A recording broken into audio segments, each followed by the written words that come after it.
को और देश को कहां ले जाना चाहते हैं।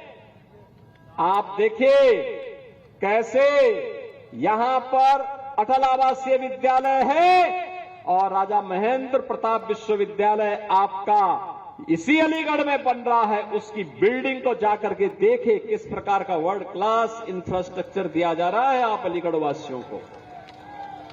और इसीलिए बहनों भाइयों मैं आपके पास आया हूं आपसे कहने के लिए, इसीलिए हम लोग आए हैं। कोई सोचता था इस बार तो होली में, देखो मैं होली के आयोजन के साथ हमेशा कोई भी पर्व और त्योहार पड़ता था, मैं बहुत नजदीक से उसको देखता था। मैं इसलिए देखता था क्योंकि हमारा इतिहास छुपा हुआ है उसके साथ, हमारे पूर्वजों की कीर्ति उसके साथ जुड़ी हुई है, उनका गौरव जुड़ा हुआ है। हमारे पर्व और त्योहार केवल उत्सव नहीं है, हमारा इतिहास भी है। हमारे पूर्वजों की कीर्ति के गौरव का गान भी करती हैं और इसलिए इन पर्वों के साथ जुड़ करके मुझे आनंद की अनुभूति होती थी। होली भी मैं देखता था। आप याद करिए बरसाना और वृंदावन की होली पहले इस रूप में नहीं थी, हमने आज उसको वर्ल्ड क्लास की बना दी। दुनिया आज वहां आती है, आप जाइए ना देखिए वहां। इस बार बरसाना में 10 लाख लोग होली के दिन वहां आए थे, 10 लाख लोग होली के दिन, और नहीं 17 के पहले मुश्किल 20-25 हजार लोग आ पाते थे। 10 लाख लोग इस बार साक्षी बने हैं वहां के होली के। कभी बरसाना में, कभी नंदगांव में, कभी गोकुल में, कभी वृंदावन में, कभी गोवर्धन में, ये सभी हर दिन 15 दिन तक ये चलता था। और वहां पर हमारे पूर्वी उत्तर प्रदेश में भी यही गाना गाया जाता था, होली खेले रघुबीरा अवध में, होली खेले रघुबीरा, यही लोग खेलते थे। लेकिन मैं अफसोस करता था कि रघुनंदन प्रभु राम को होली खिला रहे हैं, लेकिन प्रभु राम तो अयोध्या में विराजमान है ही नहीं। और बहनों भाइयों 500 वर्षों के बाद रामलला ने भी अयोध्या में होली खेली है। ये सब सपना था, 14 के पहले और 17 के पहले सब सपना था, आज ये हकीकत बनी है। कोई सोचता था बेटी और व्यापारी सुरक्षित होकर के रात में भी निकल सकते हैं।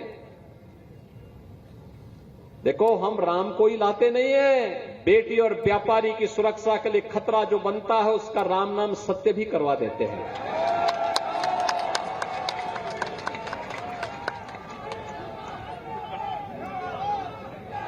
प्रभु राम का नाम लेकर के जीवन यापन करते हैं, राम के बगैर कोई काम नहीं।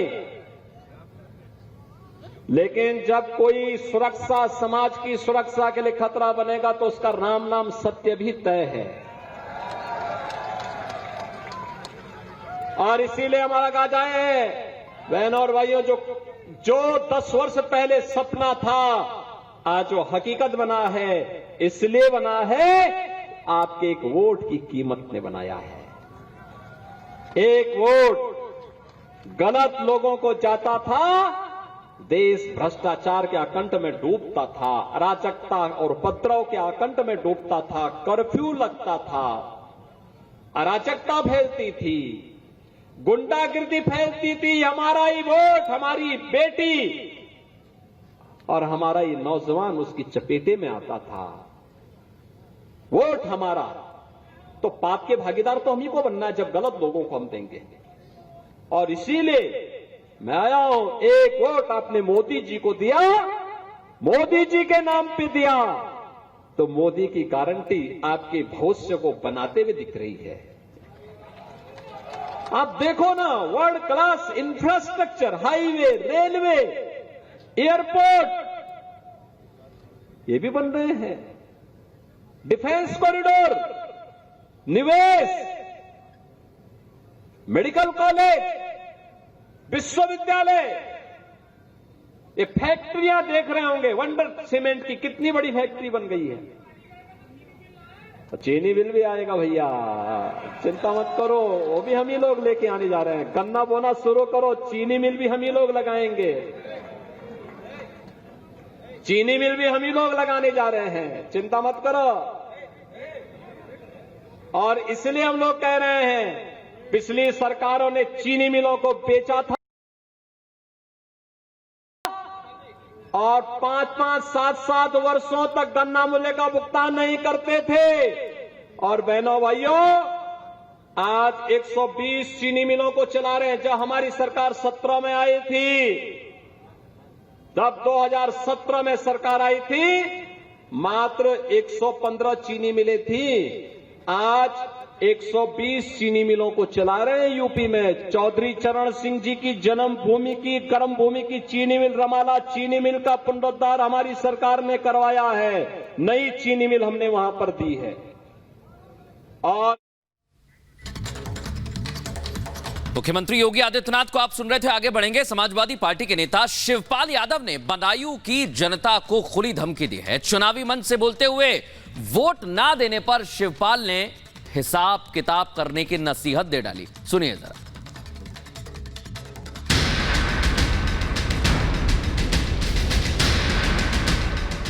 चुनावी मंच से शिवपाल यादव की खुली धमकी। पहले तो वोट दो, नहीं तो फिर हिसाब किताब भी होगा।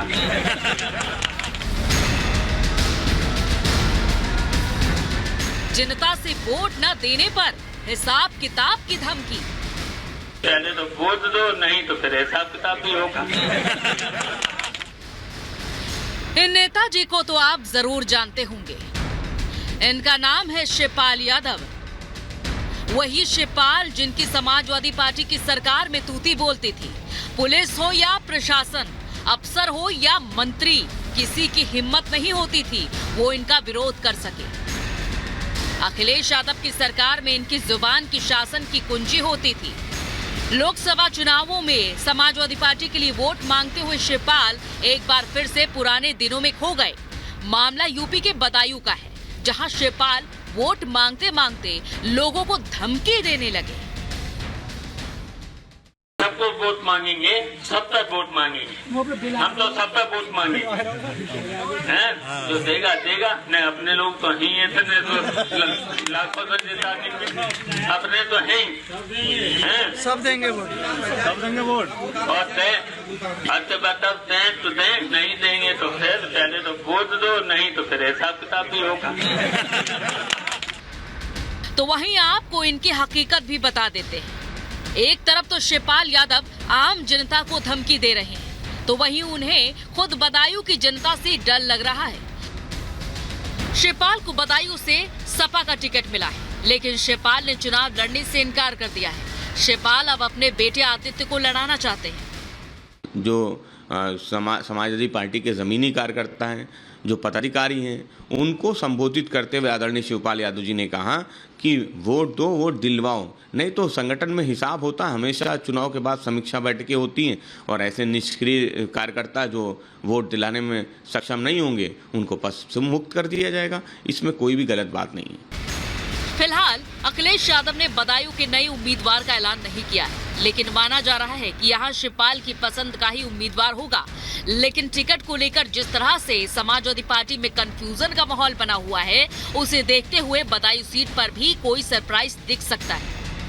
आपको बताते हैं कि समाजवादी पार्टी में किन किन सीटों पर टिकट को लेकर घमासान मचा हुआ है। रामपुर सीट पर उम्मीदवार को लेकर कलह मची रही। मुरादाबाद सीट पर आखिरी दिन कैंडिडेट बदल दिया गया। मेरठ सीट पर 3 बार प्रत्याशी बदला गया। नोएडा सीट पर भी 2 बार प्रत्याशी बदला गया। बागपत सीट पर पहले घोषित प्रत्याशी को बदल दिया गया। समाजवादी पार्टी को यूपी की सत्ता से बाहर हुए 7 साल हो गए हैं, लेकिन बीजेपी के नेता आज भी सपा सरकार में कानून व्यवस्था के खराब हालात को लेकर हमला बोलते रहते हैं। अब समाजवादी पार्टी के दिग्गज शिवपाल यादव ने बीजेपी के आरोपों पर एक बार फिर से मुहर लगा दी है। Bureau report, Republic Bharat.